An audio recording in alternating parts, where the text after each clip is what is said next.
I know you have 1001 reasons why you're not learning any tech skill yet. So that's the main reason why I'm making this video.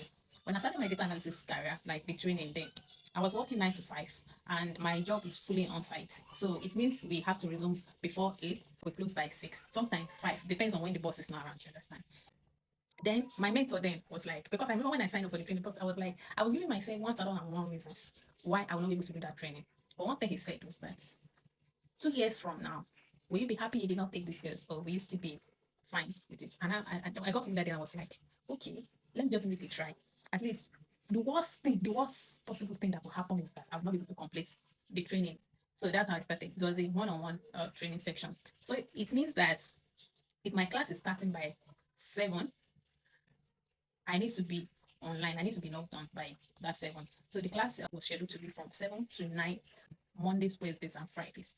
Mind you, I said I work on site, fully on site, no hybrid, no excuse. So it was funny because then it now means that I have to be at the office, settle down, log in before 7.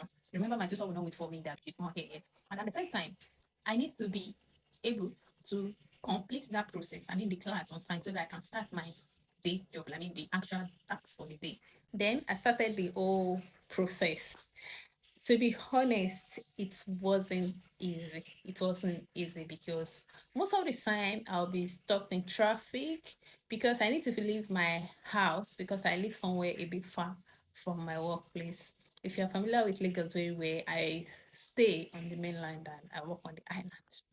So most of the time I have to leave home as early as 5:30 so that I can get to the office before 7 and I will be able to log in to the section because my the training will start by 7 to 9. And sometimes we used to have stand-up meeting, my actual work, like stand-up meeting by 8 or 8:30. So in some cases I would just be like, excuse me, I'll quickly run to the to the boardroom, like conference room, just to quickly log on. It wasn't easy.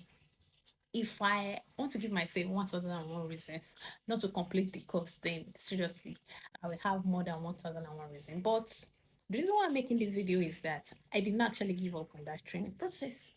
I completed the training process. Even along the line, I was able to get some other women's sponsorship led programs and I still signed up. But here I am today.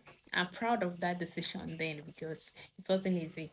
Some days there won't be lights in my area. Maybe they have this power outage. I have to go to my friend's place, having to stress myself to go there, especially on weekends. But it's all worth it at the end. So I'm making this video just to encourage you that if you are thinking of not